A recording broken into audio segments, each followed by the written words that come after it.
So public opinion போயிட்டு வேகாத வெயில்ல அந்த எப்பயுமே எலெக்ஷன் டைம் வெயில் எடுத்துட்டு வரும். வெயில்ல போயிட்டு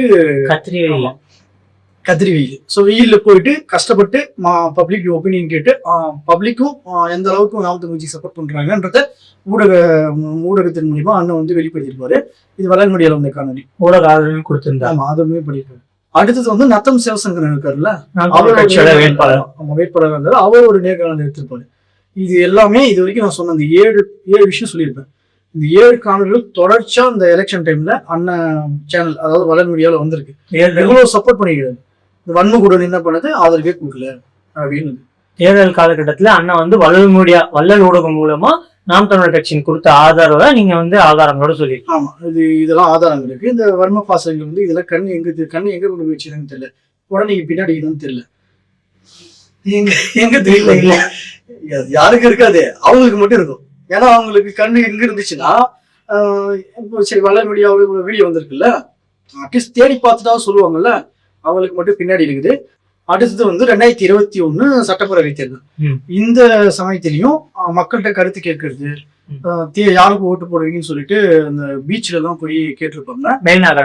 மெரினாவை என்ன வெயில் அடிக்கும் போது என்ன சூடு இருக்கும், எப்படி அனல் பறக்கணும்னு தெரியும்.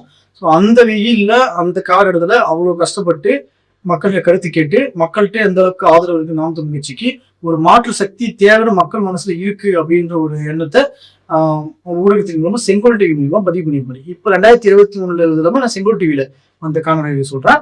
ஒன்னும் பாசம் போய் செக் பண்ணிக்கோங்க. கண்ணை பின்னாடி வைக்காதீங்க, முன்னாடி இருக்கிற கண்ணை பயன்படுத்துங்க. மெயினால சுண்டலே சூடா இருக்கும், அதை விட அந்த மண்ணு சூடா இருக்கும். அந்த காலகட்டத்துல நம்மளோட ஊடகத்து மூலமா ஆதரவு.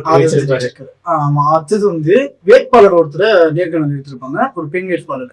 அதோட ஸ்கிரீன்ஷாட்டும் படியெல்லாம் பெண் வேட்பாளர் நேர்காணல் எடுத்து அவங்க எப்படி எளிமையான வாழ்க்கையை வாழ்றாங்க, அவங்க எவ்வளவு நேர்மையா இருக்கிறாங்க, அந்த மாதிரி ஒரு வேட்பாளர் தேவை, மக்களுக்கு தேவை அப்படின்றத அந்த காணொலி மூலியமா எடுத்து ஆதரவு கொடுத்துருப்பாங்க. இந்த வேட்பாளர் இப்பயும் இருக்காங்களா? அது கண்டிப்பா இருக்க வாய்ப்பு இல்லை. நான் அதை டெஸ்ட் பண்ணிட்டு அதாவது தேடி பார்த்து சொல்றேன். நான் தேடி பார்க்கல சொல்றீங்க. ஏன்னா எங்கங்க எந்த வேட்பாளருமே இருக்காங்க நாம் தமிழ் கட்சியில. ஒரு எலெக்ஷன் இருந்தா அடுத்தது இல்லை, இல்லை இருக்கிறவங்க மாறி நிற்பாங்க, அதிகபட்சம் இருக்கிறது இல்லை, அப்படியே மாறி வழி மாறி போயிடுவாங்க. ஆமா, ஏன்னா நாம் தமிழ் கட்சிட்டு இருந்தா அப்படிதான். அது வந்து உறிஞ்சுது, ரத்தத்தை உறிஞ்சிட்டு சக்கியாக்கிட்டு தூக்கி போட்டுது. இந்த மாதிரி எத்தனையோ தொண்டர்களை உண்மையா வச்ச தொண்டர்களை பண்ணியிருக்காங்க. வேட்பாளர்கள் உட்பட வேட்பாளர்களே நாம் தமிழ் கட்சியில் இருக்க மாட்டாங்கன்னா அவங்களுடைய திறமை எந்த அளவுக்கு செயல்படுதுன்றதை பார்த்துக்கணும்.